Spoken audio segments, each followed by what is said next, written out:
Good morning.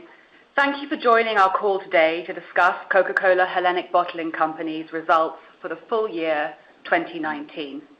Today I am joined by our Chief Executive Officer, Zoran Bogdanovic, and our Chief Financial Officer, Michalis Emelos. Following the presentation by Zoran and Michalis, we will open the floor to questions. As usual, can we ask you to ask your questions one at a time, waiting for us to answer one question before you ask another. The operator will keep your line open until we have answered all of your questions. Before we get started, I would like to remind everyone that this conference call contains various forward-looking statements. These should be considered in conjunction with the cautionary statements on the screen, and this information can also be viewed in our press release issued today. Now let me turn the call over to Zoran. Thank you, Joanna. Good morning, everyone. Let me start by giving an overview of the year. Michalis will then take you through the financial performance before I discuss our operational performance in 2019 and outlook for 2020. We are very pleased to report another year of strong progress. Overall, the results we released this morning put us well on track to meet our targets for 2020 and also position us well as we progress on our 2025 plan. In 2019, we delivered currency-neutral revenue growth of 4.4% or 3.7% excluding the impact of the Bambi acquisition. We were pleased to see the expected acceleration in the fourth quarter after unusually poor weather impacted industry volumes in our markets during the summer months. Overall, for the full year, we believe weather had a roughly 1 percentage point negative impact on our top-line growth. This view is supported by the very strong rebound in our own performance in the fourth quarter of 2019, where weather has a much lower impact. In the fourth quarter, we delivered currency-neutral revenue growth of 7.4% or 6% excluding Bambi. This was despite cycling a very strong result from Q4 18 and without the benefit of Lavazza coffee sales in Q4 19. As you may recall, Lavazza coffee was discontinued in October, which negatively impacted revenue growth by 70 basis points in Q4 and 20 basis points in the full year. Of course, we are only a few weeks away from our launch of Costa coffee in at least 10 of our markets. I think it is important to also highlight the significant improvement in volume growth in Nigeria and Russia towards the end of the year, which I will explain in more detail later. Our market share performance continues to progress very well. During the course of 19, we gained or maintained share in the majority of our markets in both non-alcoholic ready-to-drink and sparkling. And good progress on top-line growth, along with our continual effort to control costs and drive efficiency in the business, generated strong operating leverage. Comparable EBIT grew by 11.5% to 759 million euros, and comparable EBIT margin expanded by 60 basis points to 10.8%. Excluding the impact of Bambi, comparable EBIT grew by 9.5% and EBIT margin expanded by 50 basis points. Comparable earnings per share grew by 10% to 1.44 euros. We are particularly pleased with this strong result given that it incorporates higher financing costs this year due to the raising of 1.8 billion euros of gross debt. Importantly, we also generated strong free cash flow, closing the year at 443 million euros, the highest level of free cash flow generated since 2010. This financial growth was accompanied by continued progress in our commitment to build a more sustainable business, and I will say more about this later. In line with our progressive dividend policy, the Board of Directors proposes a full-year dividend of 0.62 per share, an 8.8% increase on the 2018 dividend. This dividend is in addition to the special dividend of 2 euros per share, which we paid in July. With that, I will turn the call over to Michalis to go through some of these numbers in more detail. Thank you, Zoran, and good morning, everyone. In line with our practice, as I take you through our financial results for the year, I will refer to comparable figures which exclude the impact of restructuring costs, the mark-to-market valuation impact of commodity hedges, and specific non-recurring items. As Zoran just mentioned, in 2019, currency-neutral net sales revenue grew by 4.4%, or 3.7% excluding Bambi. Reported net sales revenue grew by 5.5% as we benefited from 1.1 percentage point of positive impact from currency movements in the Russian ruble and the Swiss franc against the euro. This growth was primarily driven by volume growth of 3.3%, or 2.6% excluding Bambi. All three segments grew volumes in 2019, while accelerating in the fourth quarter. Currency-neutral revenue per case grew by 1%, or 1.1% excluding Bambi. Excluding Nigeria, where we have made targeted price investments over the course of 2019, currency-neutral revenue per case increased by 2.1%. We are seeing strong results from our strategy in Nigeria, with volume growth in the fourth quarter accelerating to 24%. Gross profit margin declined by 20 basis points, while OPEX as a percentage of sales improved by 80 basis points. I will return to the components of our OPEX leverage in more detail later. Comparable EBIT increased by 11.5% year-on-year, and comparable EBIT margin expanded by 60 basis points to 10.8%. 10 basis points of this margin improvement is attributable to the Bambi consolidation in the second half of the year. Depreciation of currencies, mainly the weakening of the Russian ruble and the Nigerian naira against the US dollar, resulted in a €7 million currency headwind, better than what we had initially anticipated. Financing costs increased by 62% to €67.1 million due to the raising of €1.8 billion of gross debt in May and November. Our comparable effective tax rate reduced from 26.2% in 2018 to 25.8% in 2019. Comparable EPS reached €1.44, 10% higher than the prior year period. The growth was slightly lower than the comparable EBIT growth of 11.5% due to the higher financing costs mentioned earlier. Our working capital balance continues to be in triple-digit negative territory at the end of the year, and we generated strong free cash flow of €442.6 million, a 19.6% improvement compared to 2018. Turning to input costs. Currency-neutral input cost per case grew marginally by 60 basis points, in line with our low single-digit guidance for the year. The main driver for this benign input cost growth was resin, while sugar and aluminium improved. Good management of contracts, favorable hedges, mix shifts to low and no sugar variants, and our ongoing efforts in lightweighting helped us to deliver in line with expectations.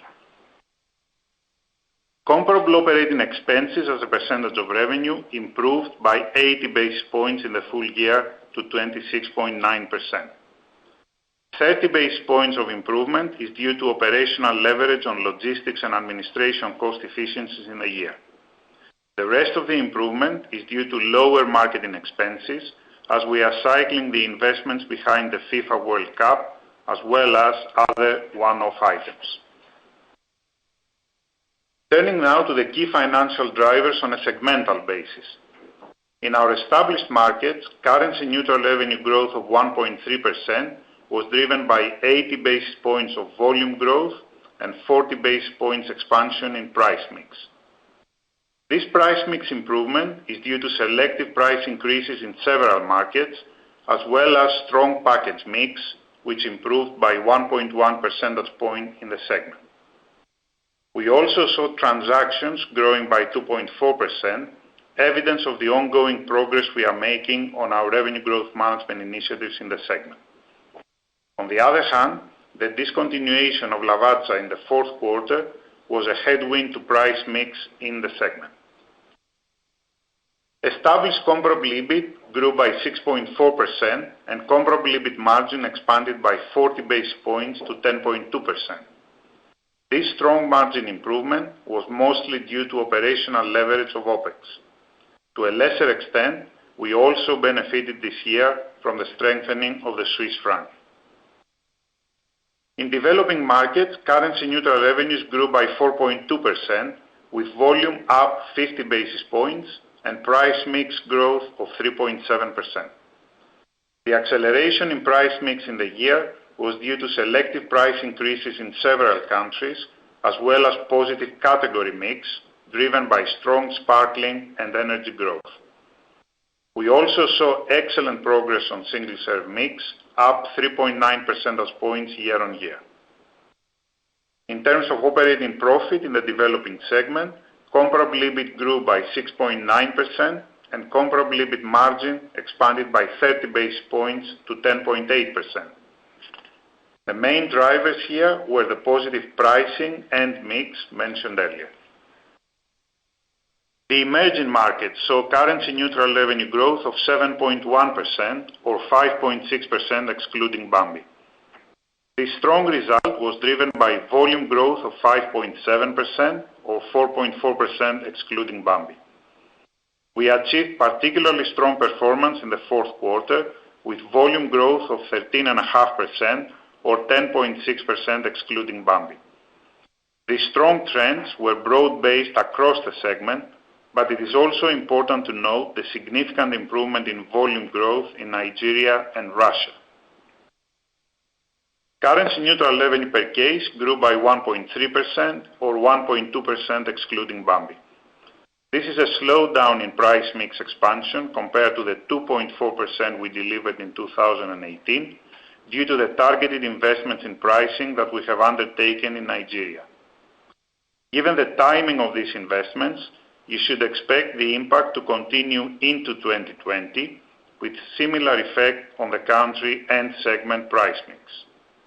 Excluding Nigeria, emerging price mix would have increased by 3.6%. The point here is that outside of Nigeria, we have seen improving trends on price mix. Zoran will give you more insight on our progress in Nigeria later on. In terms of operating profit, comparable EBIT grew by 17.5% or 13.2% excluding Bambi. This drove an improvement in comparable EBIT margin of 80 basis points to 11.3%, of which 30 basis points were due to Bambi. The remaining 50 basis point improvement was driven by operating leverage from our revenue growth, which more than offset the negative transactional effects impact due to the movement of the Russian ruble and the Nigerian naira against the US dollar.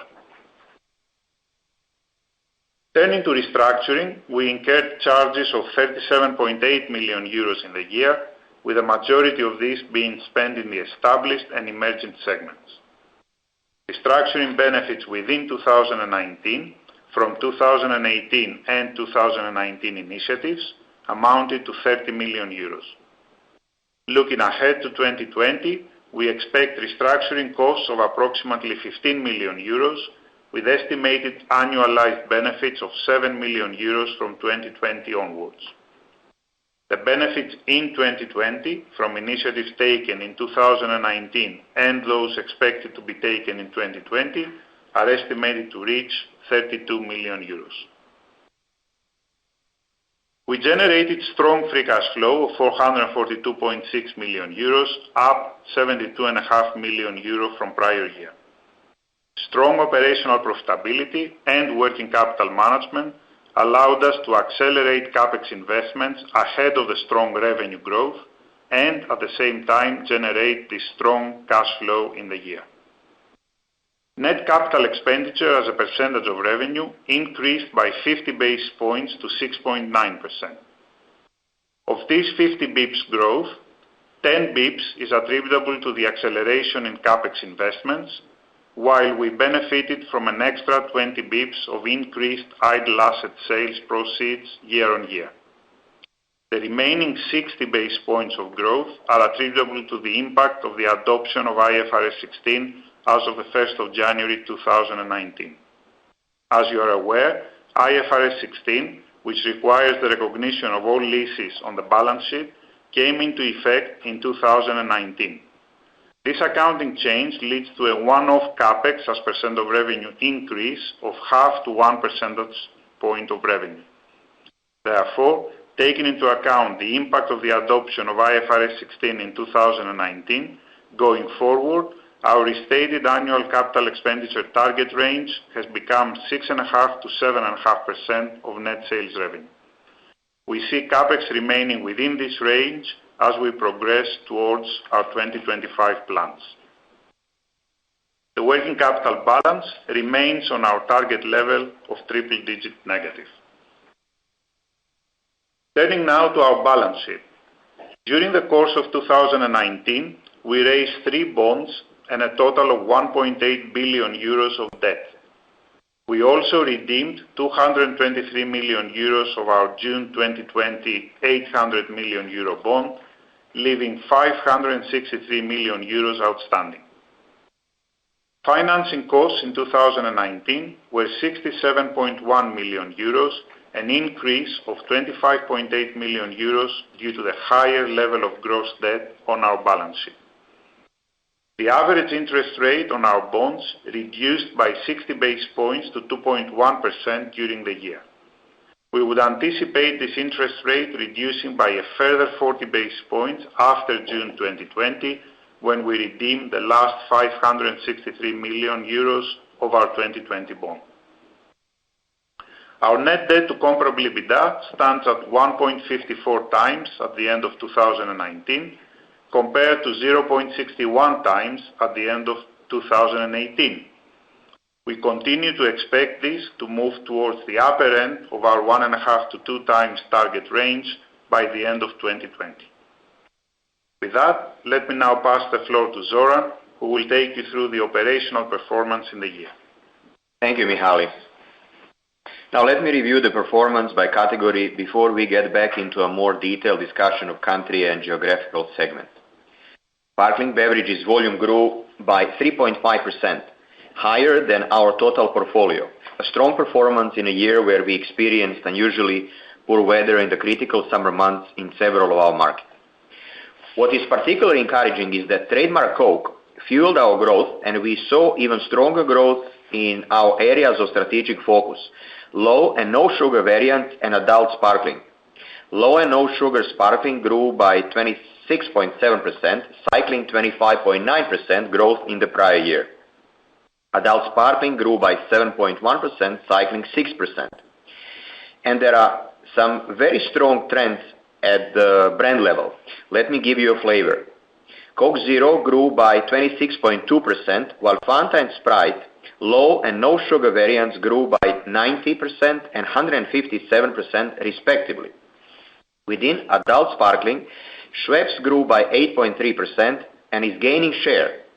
We also see good trends from our other adult sparkling brands such as Royal Bliss, which grew volumes by 30%. What's particularly interesting is that adult sparkling grew the fastest in our established segment, up 13.4%. Energy growth continues to be extremely strong, up 28.3% in 2019, cycling growth of just over 30% in 2018. Innovations are helping drive interest and sales in the category, and here I'd like to highlight Coke Energy in the premium end of the market, Predator at the more affordable end, and the very successful flavor innovation of Monster Mango Loco. Water volumes grew by 1.4%, a slowdown from the previous year, impacted by the weather, some pricing competition in Russia and Hungary, and cycling the successful completion of a program in Poland designed to increase water volumes. Within water, it is encouraging to see good growth in smaller single-serve package types, up 4.7%, and to see transactions growing faster than the volumes, up 2.1%. Juice volumes declined by 1.7%, impacted by a declining category. However, Price mix in the category expanded 3.5% as we focused on premium packages and brands, and we continue to gain value share in the category with high share gains in Russia. Ready-to-drink tea volume declined by 8.4%, particularly impacted by the final delisting of Nestea in its last 3 remaining markets. Fused tea volumes were up marginally by 10 basis points. We have seen some heavy promotional activity by competitors in a few countries. Nevertheless, we remain focused on building the strength of the brand and its justifiable premium position with our customers. We are also encouraged by the very strong performance of Fuse in Italy, where we grew volumes by 48% in 2019 and doubled our market share. Premium spirits volume grew by 4.9%. We now have premium spirits offerings in 19 of our markets and have more launches planned. Our premium spirits portfolio is a perfect complement to our adult sparkling portfolio. This combined portfolio really strengthens our offering to our customers in the crucial HoReCa channel and helps us to activate out-of-home evening occasions. And let me also share a few words on coffee. As you may remember, we are only a few weeks away from our launch of Costa in at least 10 of our markets. Our preparation work has been progressing well, and our teams are excited to get going with this great brand and high-quality coffee. Coffee is a huge opportunity, nearly equal in size to the total non-alcohol ready-to-drink market in our territories. We believe we are uniquely placed as a Coke bottler when it comes to coffee, since we have benefited from the past experience of selling a full portfolio of coffee in several of our markets for the last 3 years. This experience and the capabilities that we have developed gives us the opportunity of targeting all channels across our markets with Costa Coffee, with a range of product and packaging offerings to serve at work, at home, and out of home, with HoReCa being a key opportunity as well as on vending machines. Coffee is just one of the examples of innovation in the portfolio. During the course of 2019, 4.2 percentage points of our volume growth came from packages, flavors, or brands launched in the previous 12 months. These new products we have introduced allow for profitable revenue growth today and into the foreseeable future by providing the right product, package, and price combinations across our channels and consumption occasions. We will remain focused and disciplined when it comes to innovation, which means choosing the right products for our markets and activating them in the correct way to generate profitable growth. The key is quality rather than quantity. By picking the right opportunities, we can back them with a relevant route-to-market approach and talent of our sales force to generate profitable revenue growth. Turning now to our performance by segment and focusing on some of our bigger countries. In our established market segment, volume was up by 80 basis points in the full year. Sparkling volume grew by 1%, fueled by trademark Coke, and we are pleased to have made significant progress in areas of strategic focus like adult sparkling and low and no sugar variants. Low and no sugar grew high single digits, while adult sparkling growth was even better, up 13.4% versus last year, with growth across all of our portfolio brands, namely Schweppes, Kinley, and Royal Bliss. Italy returned to growth in the year with volumes up by 2.2%. Sparkling volumes grew by 1.2% with good performance from Coke Regular as well as from low and no sugar variants. Coke Zero grew by 14.7%, Sprite Zero by 7.6%, and Fanta Zero by 90%. We benefited from strong growth in ready-to-drink tea volume, while energy increased by 30.7%, with Monster driving the positive result and supported by the launch of Coke Energy.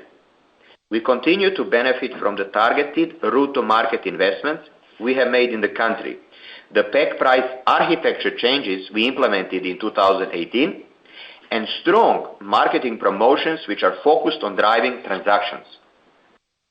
In Greece, volume grew by 0.8%, with growth mainly from sparkling, energy, and water. The key contributors to growth and share gains in sparkling were Coca-Cola Zero, Fanta Zero, and Schweppes. Adult sparkling saw excellent performance, growing double digits in the year, fueled by the launch of new flavors. Energy continued to perform well, supported by new variants in Monster and the launch of Predator. In Switzerland, volume declined by 5.2% as the country was adversely impacted by bad weather during the summer months, having a negative impact on the whole NARTD industry. The pack price architecture changes we implemented in Q4 of 18 are yielding good improvements in price mix. FX neutral revenue per case grew by 0.4% in the period, with volume growth, price increases, and favorable package mix more than offsetting the unfavorable channel and category mix. In our developing markets, volume grew 0.5%. Sparkling volumes grew by 2%, led by our low and no sugar variants, increasing by 9.1% in the year. Energy continues to see strong double-digit performance. In Poland, volume grew by 1.4%, despite cycling a very tough comparable of almost 10% last year. Sparkling was up by 2.2%, driven by Coca-Cola Regular and Coca-Cola Zero. Our adult sparkling portfolio saw excellent performance throughout the year, with double-digit growth in Kinley, our adult brand in the country. Energy continued to deliver excellent results, with volumes in Monster increasing by 49% and the category being supported by the launch of Coke Energy. Water was impacted by poor weather in the country during the summer period and the cycling of the water acceleration plan in 2018. Volumes decreased by 1.8% in Hungary.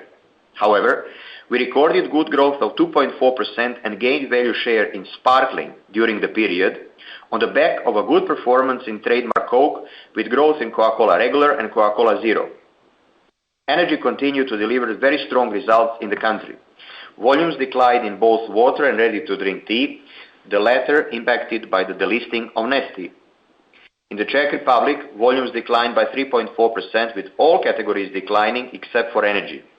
The acceleration we experienced during Q4 helped offset some of the volume lost due to the bad weather throughout the summer months. Sparkling declined low single digits as the good performance in Coca-Cola Zero and Fanta was offset by declines in the rest of sparkling portfolio. In the energy category, Monster continued its good performance, growing double-digit in the year. Currency-neutral net sales revenue per unit case increased by 3.7% due to our successful revenue growth management initiatives. Volume in our emerging markets was up by 5.7%, or 4.4% excluding the Bambi acquisition, with nearly all of our countries in the segment posting growth. Sparkling, energy, and water were the main growth drivers for the segment. Schweppes, our main adult sparkling brand in the segment, grew high single digits in the period, and our low and no sugar propositions grew by 80.9% in the year. Volume in Russia was marginally up in the year by 0.1%. We cycled a tough comparable in the country, as in 2018 we had the FIFA World Cup combined with very good weather. The adverse impact of cold and wet weather during summer this year impacted the entire NARTD industry. Despite this, we saw good growth and market share gains in sparkling and energy. And in juices, strong share gains driven by relevant innovation and improved promotions helped to offset the overall decline in the category. The other two categories where we experienced declines were water and tea, which happen to be particularly sensitive to weather.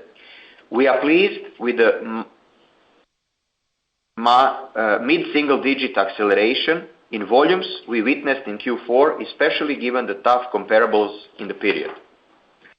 Nigeria returned to growth in 2019 with volumes up by 9.1%. There is continued intense competition in the market, and consumer affordability is still a concern, but the price investments that we have made in 2019 have been very successful at driving growth. As a reminder, we made price investments in PET in the sparkling category in October of 2019, which complemented those we made in glass during the last quarter of 2018. Following these adjustments, we've seen a strong acceleration in our volume growth during Q4, with volumes growing double digits. Other categories outside of sparkling have had excellent performance in the year, with water and energy growing double digits. Volume in Romania increased by 5.6% with an acceleration in the second half. The country had strong results across all categories except for ready-to-drink tea. Romania is another country that has been impacted by the delisting of Nesti. Sparkling saw excellent results, growing by 5.9% in the period, with the contributions from all brands except for Sprite. Innovation supported growth with the launch of new flavors including Coca-Cola Peach and Baobab Lime Raspberry.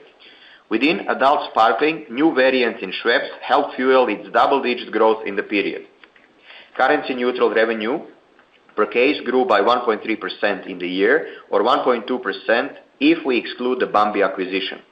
Removing the negative impact from Nigeria, FX-neutral revenue per case was up 3.6%. Building a more positive social and environmental impact is integral to our long-term growth and to creating value for all our stakeholders. In 2019, our actions across 17 commitment areas again demonstrated our commitment to doing exactly that.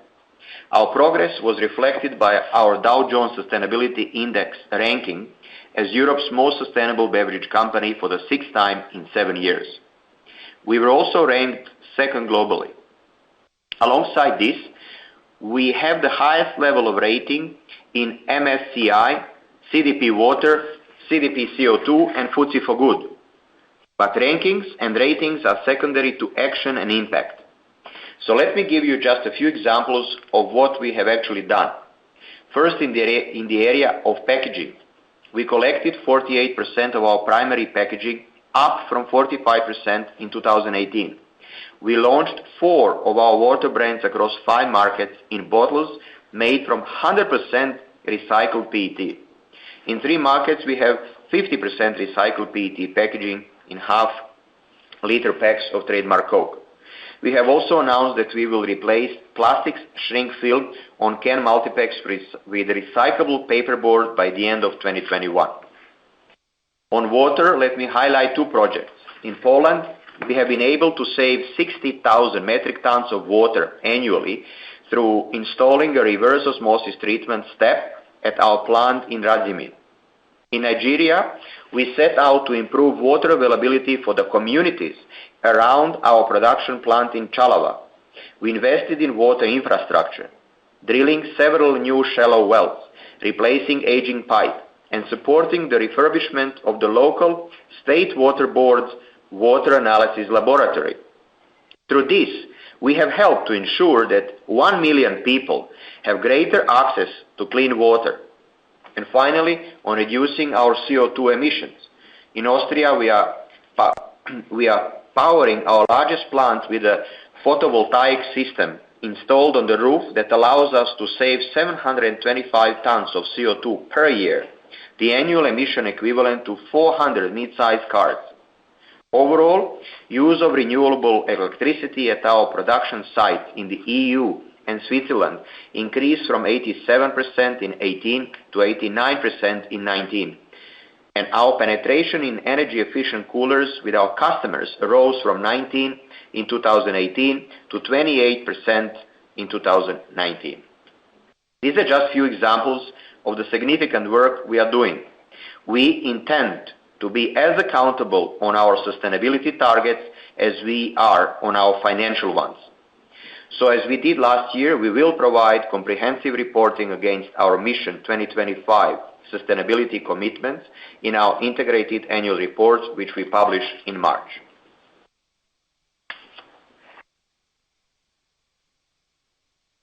According to external forecasts for 2020, the economic outlook in our territories continues to progress well, albeit not without global risks. And, as we noted in the release this morning, we are aware of the potential for discriminatory taxation in our Italian and Polish businesses during the course of 2020, and we are preparing for any potential outcome. Overall, We expect volume to continue to grow in all three segments and at a faster pace relative to what we've seen in 2019. This is particularly the case for the established and developing segments, which were most impacted by weather. We expect to deliver FX-neutral net sales revenue per case improvement at a similar level to that achieved in 2019. We would expect slightly better expansion in the established segment to be offset by slightly slower expansion in the developing segment, while the emerging segment should be broadly similar. We expect the impact on EBIT from foreign currency to be flat year-on-year, considering current spot rates.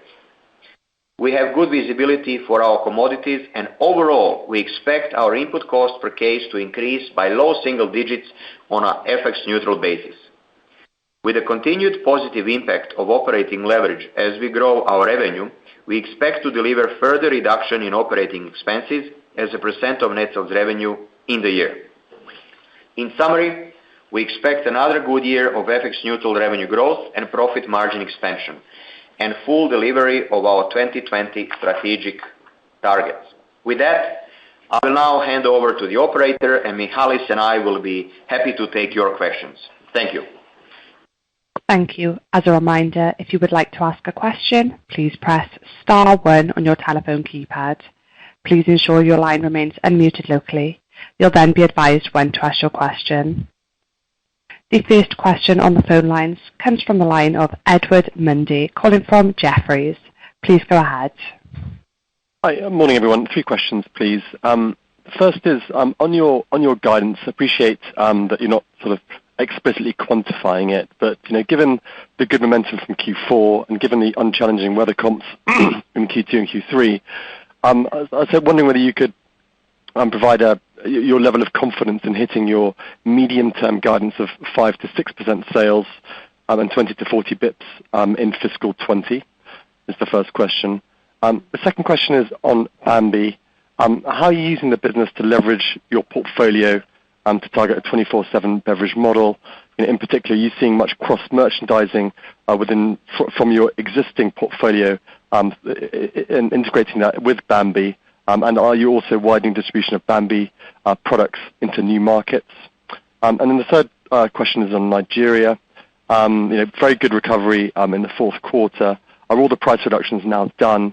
And have you seen any competitive response post your price reset in PT?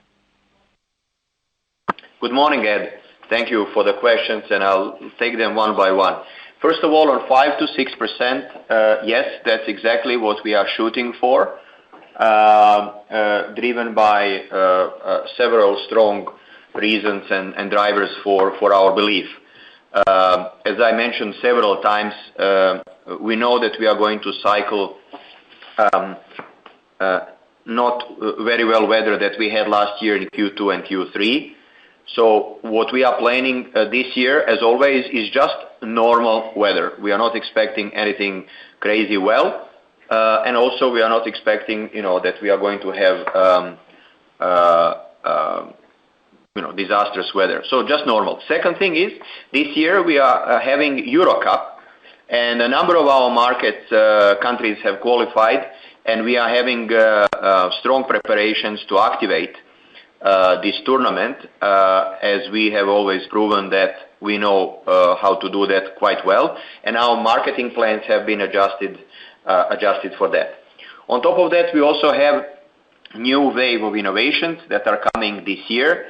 Q2 we are starting with Costa coffee, so we are back in the coffee category. That's important to note, as well as expansion of Coke Energy, various innovations that we are having both with product packages and flavors in sparkling, in water, in our ready-to-drink tea. So a strong pipeline. And last point I would just say is that we are operating across our territories in a quite solid, positive environment. Economy in a number of our markets, across our markets, remains to be quite positive. Maybe in few markets there is a little bit of a slower growth, but we are still seeing that we are operating in a growth environment, and that's also important to note. So all that blends to the fact that we are shooting for 5 to 6% that we have talked about in June of last year. Moving on to Bambi. Now more than 6 months with Bambi in-house, we really see that this high-quality, complementary and innovative portfolio indeed is performing even better than our case was. And as you mentioned, Ed, in your question, exactly, we do see that complementarity in cross-promotions and cross-merchandising working really well in various occasions, all the way from the morning occasions with Ades, our plant-based beverage, and then through snacking throughout the day. We have already been adjusting our various displays equipment that can facilitate such cross-merchandising and promotions, and we will continue doing more of that, as we are also innovating and preparing new products with the Bambi portfolio. We are also encouraged with what we see. We are definitely preparing ourselves to strengthen Bambi footprint in the countries where this portfolio is already present, as well as to penetrate some of the new markets where Bambi is not yet present, but we have already preliminary, very positive feedback on some tests that we have done. So yes, definitely we see that complementarity and we plan to leverage it definitely more and not less going forward. On Nigeria, with investments that we have done both in glass and then from September in PET, it has resulted with what we expected, the acceleration of the growth. I would say even stronger than we thought, which really shows that our revenue growth management insights, analysis, and decisions have really proved very valid. And I'm also seeing that we have started this year with a very, very positive trading in Nigeria. We do see a limited competitive reactions, but nothing that wasn't part of our considerations what might happen. But now, with the price premium that we have of approximately 20% per liter versus the competitors, I really believe that with additional activities, marketing investments that we are doing, that level of premium is fully justifiable in the context that Nigerian consumer is today. So I'm quite positive about the prospect of Nigeria for the year. We are increasing capacity.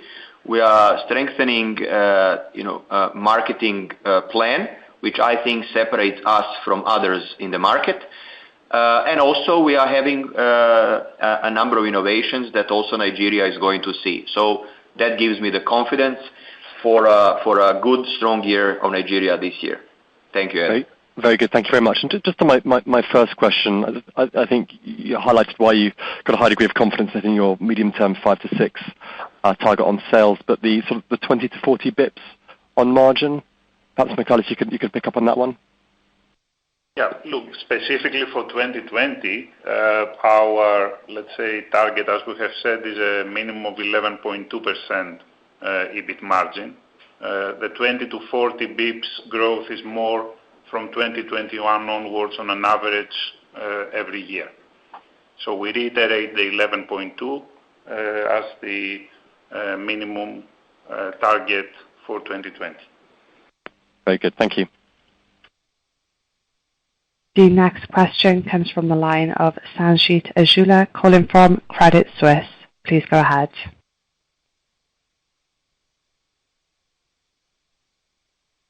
Sanjeet, your line is unmuted. Please go ahead with your question. Please be reminded to unmute your line locally. Okay, the next question comes from the line of Ewan Mitchell, calling from Barclays. Please go ahead. Hi there. 3 questions from me. The 70 bips headwind from Lavazza in Q4, can you just give us a bit more colour as to when that will drop out, and how we should expect your launches to kind of be tied in behind that dropout, and kind of the intensity that you're going with them. Hi, Johan. Thank you. So yes, 70 bips because we had a Q4, let's call it a coffee dry quarter. and also Q1 of this year will be such. And then in waves, we are going to start kick in countries, starting in Q2 with the first wave, then Q3, Q4. So we will have more and more countries, starting with Costa. So I would say that you will see gradual increasing positive impact from the coffee through the year and then into the next year. Yeah, so sure. Just to build, technically Lavazza on its own will be a year-over-year impact until the end of Q3 2020, because we will start fully cycling from, let's say, October 2020. But then, as Zoran said, Costa will start kicking in from Q2, slowly in a number of markets. Sure. So just to clarify, that the non-compete will run until Q3. So those markets that you were with Lavazza, you won't be able to launch Costa until then. That non-compete finishes depending on a country, either in April or May. So fully respecting that, this is how we lined up also the country launches. Yeah. And just to clarify, my point is that since we finished with Lavazza from 1st of October 2019, it will take 12 months to fully cycle the discontinuation of Lavazza. It's nothing to do with the non-compete. Okay, very clear. Second point was on OPEX, declined by 80 bips this year as a percentage of sales, and 50 of that looked like it was marketing spend. I appreciate we've got the Euro football this year. Can you just give us an idea of where that might be versus last year and versus sort of the Russia World Cup year, and what sort of level we should kind of expect on a kind of more normalized year going forward?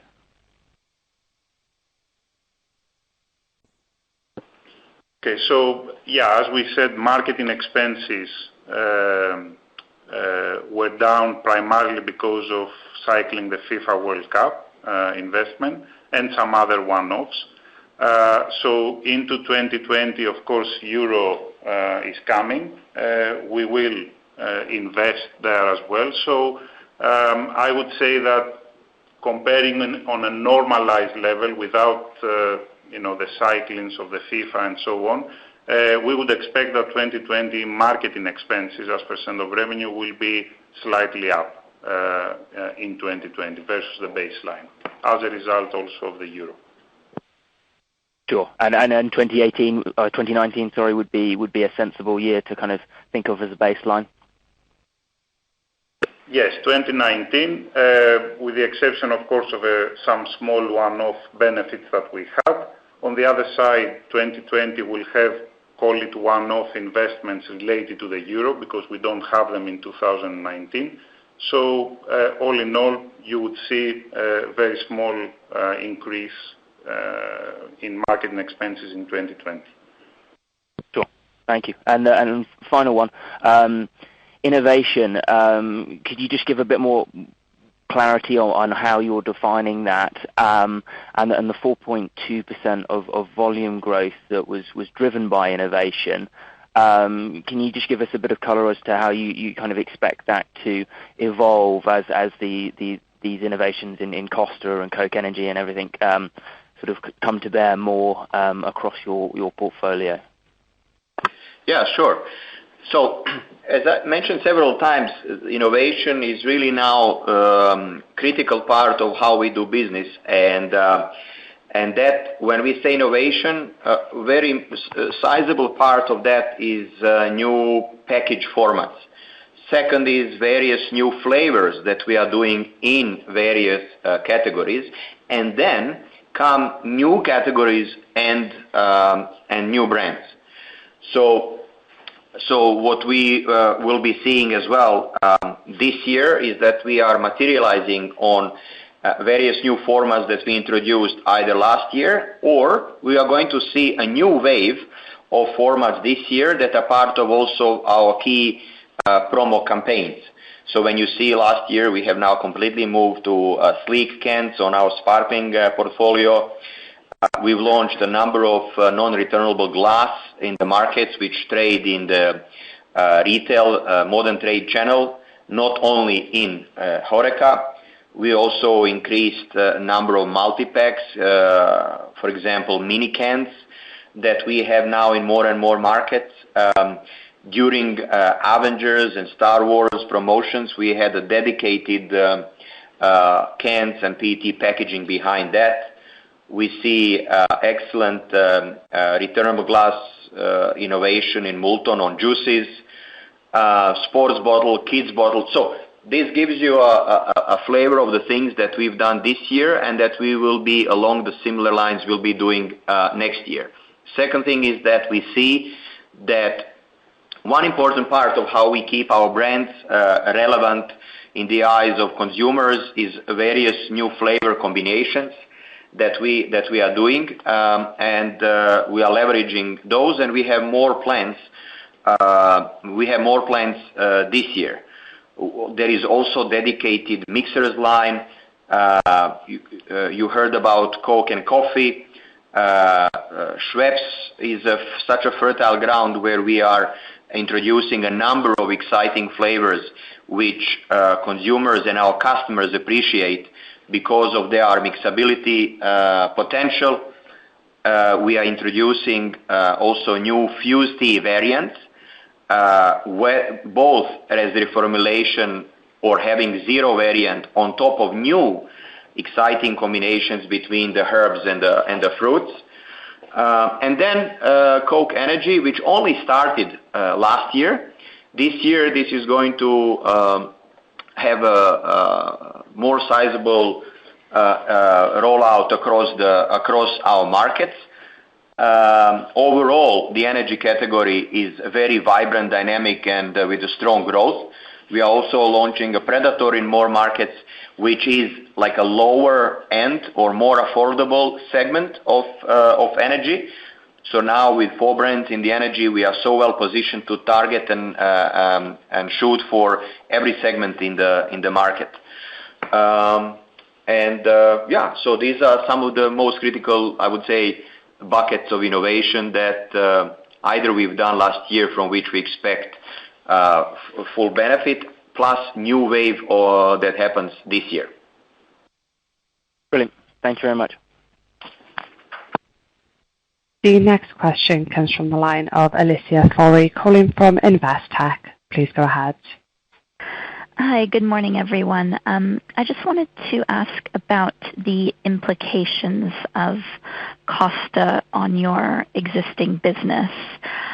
For instance, in vending machines or convenience stores, where do you think the shelf space for those products is going to be coming from? And what can you say about the expected margins on Costa versus your existing portfolio? Should we see a margin mix benefit or not?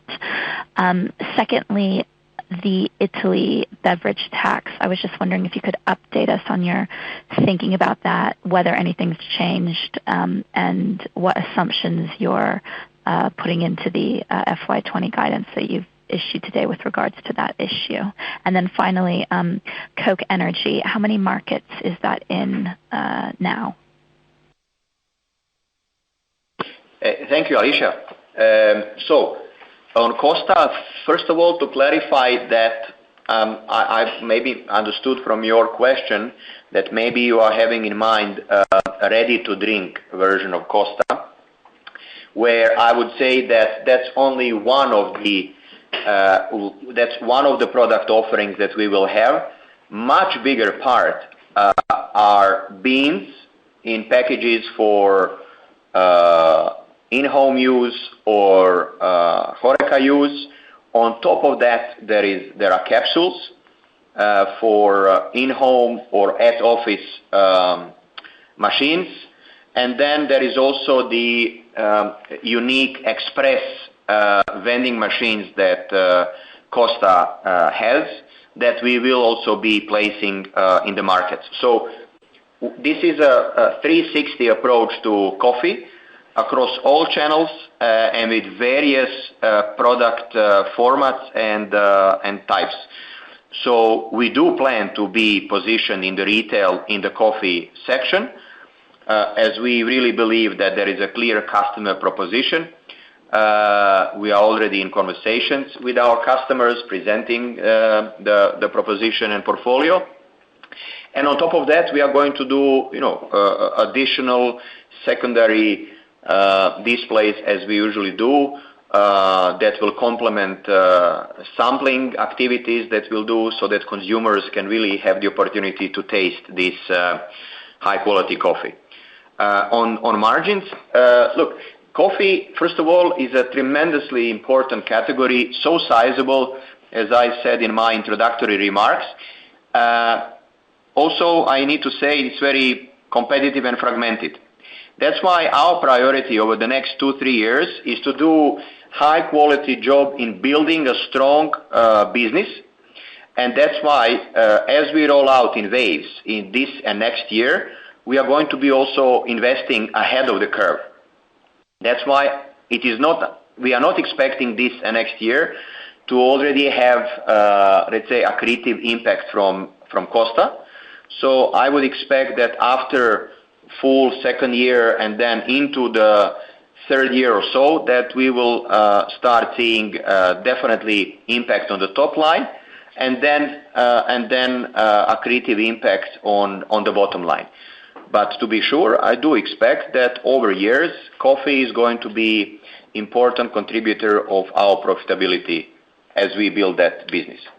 But this is not a fast chase. It's not easy money, but it's a hard work and building a quality business.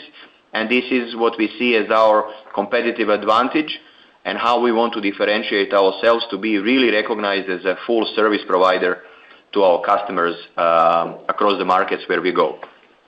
Italy beverage tax, absolutely. We are fully into it, monitoring, having on our own as well as industry conversations, and it's not totally final yet. You've seen already from the initial proposal to today that it has evolved, becoming more reasonable. And we will see what happens until really this becomes a law. Irrespective of what happens, we have a capability. This is where our revenue growth management capability is a critical one, so that in every country we look its individual case, given also competitive play, how do we adjust to any of such taxation? Because then we are adjusting pricing, because of course we are passing any such new taxation to consumers, but pricing is not the only element, but it is also through then adjusting pack sizes, because we are respectful also to various price points that we want to have with our packages. So we are fully in full preparation, and I'm confident that with various adjustments that we are going to do in the business, we will be able to mitigate those and to continue with our growth trajectory in the new context. So I'm pretty confident on that. And then Coke Energy, at the moment with 12 markets, we will be expanding further. These are yet early. It's early to say, but we've been some very, very encouraging feedback from the first countries both in trial awareness, both with the energy consumers as well as the sparkling consumers.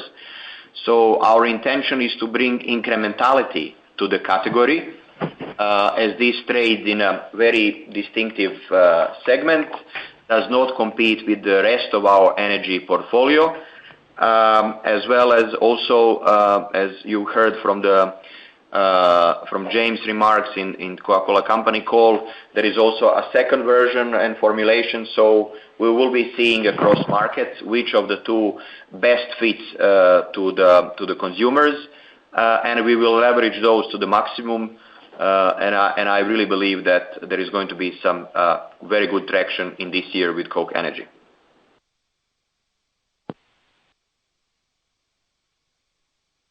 The next question comes from the line of Fintan Ryan, calling from JP Morgan. Please go ahead. Good morning, gentlemen. 2 questions for me, please. Firstly, with regards to your input cost guidance outlook, could you break out what within the low single-digit per hectoliter case growth is coming from mix, as in areas, I guess, like Costa Coffee and the and premium spirits versus overall raw material inflation? And particularly as regards to sugar, what are you seeing there in terms of what proportion of your COGS basket is related to commodity sugar? And given the recent spike in sugar prices, should we see this as a potential headwind into late 2020 and 2021? And in terms of second question, just quickly with regards to your interest cost, given the retirement of the bonds in 2020, what full year interest charge for 2020 would you be looking for? Thank you. Thanks, Fintan. So on the input cost, first of all, the guidance for 2020 is low single-digit increase. We have some different trends compared to 19. So in terms of sugar, we expect in 2020 a mid-single-digit increase, and that is coming from both EU sugar, where we had enjoyed for a number of years some very favorable contracts, and now we are seeing prices edging upwards in the low to mid-single-digit increase. Whereas when it comes to world sugar, depending on the period when our hedges have fallen and any open quantities will be settled, we expect a flattish to low single-digit increase. So that is what is driving, together with a small impact from mix, is driving the mid-single-digit guidance. We have good coverage when it comes to sugar. We are, in terms of EU, nearly fully covered. And when it comes to world sugar, in terms of the 2 big countries, in Russia we are pretty much fully covered. In Nigeria we are more than half. So we have some good visibility about this mid-single-digit increase. When it comes to aluminium, there we expect another benign year, low single-digit increase. Rates at the moment look pretty good, flattish to low single-digit versus prior year. And the commodity that will drive improvement in 2020 is resin. We expect a high single-digit decline in 2020 compared to 19. We already see favorable prices in the market, which are driven both by the supply-demand curve, but also the lower oil prices, and also with ongoing lightweight initiatives. This is going to give us a tailwind to get to the high single-digit decline in 20. So those 3 are the primary commodities. Now, when it comes to finished goods, we should expect a low single-digit increase as an impact overall in the mix. Let's not forget Lavazza is coming out, which is a positive. Costa will come in very gradually during 2020. Premium spirits, is a business that we see some volume growth. So overall, this is not going to move the needle in terms of input cost per case. So we do expect a low single-digit increase overall in 2020. You asked also going into 2021. I think it's too early. Really, we have some hedges and some coverage in terms of sugar, but not, of course, in resin and little in aluminium.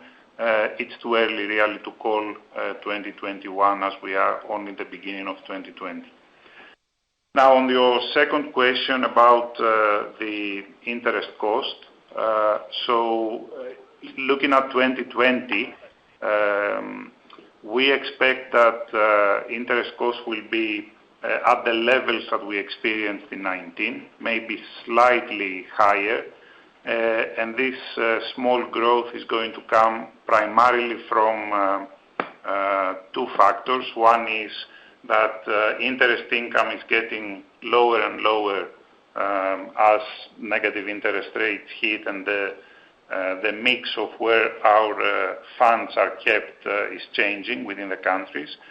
But the other factor is the fact that as we grow CAPEX and therefore we grow finance leases within the CAPEX spend, the interest cost of those finance leases based on the new standard, the IFRS 16, hits the financing cost. And therefore, with the growth of CAPEX and growth of finance leases, we have a corresponding growth also in the financing cost. So in summary, pretty much at the levels of 19, with a small increase coming from those two factors. Great, thank you. Very clear. The next question comes from the line of Nico von Stackelberg, calling from Liberum. Please go ahead. Hi, good morning. I have three broad questions on Diet or Light Coke, free cash flow, and ROIC, but let's do one at a time as you've requested. So on Diet Coke or Light Coke, it appears to be in decline. Could you just tell me a little bit about the strategy? Are you positioning it more for women like it is in Western markets? And can you just talk to me a little bit broadly about, I guess, the commercial plans for that variant, please? Hi, Nico. Good morning. Morning.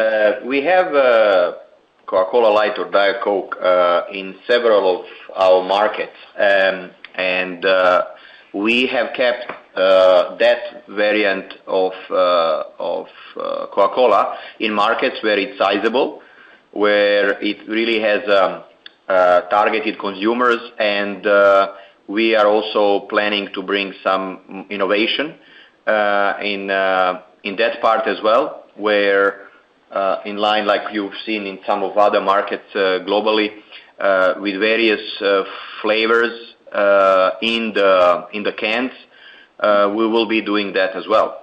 So, however, in the Zero and Light, across majority of our markets, our primary focus is behind Coca-Cola Zero, and that's where we are putting majority of our investments and flavor innovations, etc. However, just to close the loop, on Diet Coke, in the markets where we are and where we have a significant part of the business, we will be doing more things to also ignite that part as well. Okay, excellent. Thanks. On the free cash flow, I appreciate it's a bit early maybe to comment, but do you, after the strong year this year, do you expect it to grow year over year? Can you give any sort of guidance at all for 2020 and any sort of one-offs to mind? Thanks. Yeah, Nico, as you said, early in the year. However, the objective is with the improved profitability and the good management in working capital to be in the levels that we achieved also in 2019, which are very, very strong. Excellent. And then finally on ROIC, can you please provide the return on invested capital for the year? I mean, I can calculate it, but actually what I was really looking for was the ROIC excluding Bambi, just to get a feel for how it's developing. Thanks. Okay, it would be difficult to isolate Bambi, especially with the methodology that we follow, which is the capital employed as an average over 5 quarters. But I would say that our ROIC for 2019 is around the 14% mark. Excellent. Thank you, guys. The final question comes from the line of Sanjeet Aujla, calling from Credit Suisse. Please go ahead. Yeah. Hi, guys. Just a couple of questions from me, please. Firstly, on the balance sheet, Michalis, you've been talking quite a bit over the last year about re-leveraging to 2 times. You did a special dividend last year. However, if you do nothing through the course of 20, you still have a little bit of firepower. I know you've hinted at bolt-on M&A. Is that proving a bit more difficult or happening a bit slower than what you envisaged? And is that the way you envisage to deploy the capital? Yes. Hi, Sanjeet. Yeah, as you said, in 2019 we closed just in the targeted range in terms of net debt to comparable EBITDA, 154 times, with all the debt we raised and the uses of cash that we saw in 2019. So going into 2020, we estimate that in order to reach the higher end of the 1.5 to 2 range, we are looking at a firepower of anything between 500 to 700 million euro. And we do have a good pipeline of bolt-on targets, which we are working through. Now, clearly, the timing you can never sort of fully control in these cases. However, we feel optimistic that in 2020 quite a bit of this firepower will be utilized.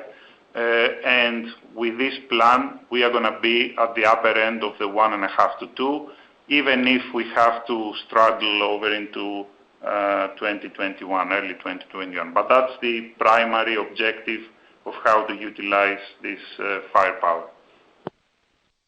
And presumably that will be done with the cash sitting on the balance sheet today, which is, I think, as you alluded to, is generating little income. That's correct. This firepower is by utilizing cash that we already have, plus cash that will be generated, obviously, within 2020. Got it. Thank you.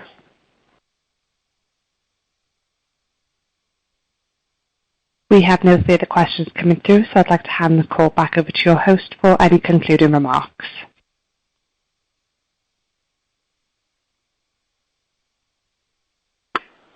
Well, thank you for your questions and the discussion today. I would like to leave you with a few thoughts. We remain laser focused on delivering this final phase of the 2020 commitments while also looking forward towards the next phase of growth. We continue to leverage our product portfolio, and that portfolio is stronger, broader, and more consumer and customer-centric than ever. With this portfolio, we are able to address more consumer occasions than ever before as we strive to become the leading 24/7 beverage partner in our geographies. In line with our improving portfolio, we are continuously strengthening our route to market and partnering with our customers to bring this 24/7 portfolio into the hands of our consumers faster and with greater efficiency. Our route to market is increasingly segmented to offer more customer service options, aiming to capture the full potential of each individual outlet rather than just the channel. At the same time, the broader portfolio requires greater sales force specialization with dedicated teams for premium HoReCa, for example.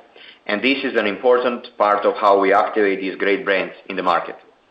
And the ability to be more granular in how we slice the market and how we go after the highest potential opportunities is improving every day by investments in digital capabilities. We are similarly investing in tools that enhance the productivity of our sales force, in connected coolers that can monitor both the performance and productivity of our chilled space in the market, as well as serve push notifications to consumers and in big data and advanced analytics, which is providing our teams with outlet-specific order suggestions. And of course, we are also applying innovation to our manufacturing and logistics to expand our technical capabilities while ensuring productivity and cost savings. These are the investments that will allow us to accelerate progress, and it is through this that we can create additional value for our customers and our shareholders too. Thank you very much for your interest in Coca-Cola HBC, and I look forward to speaking to you soon.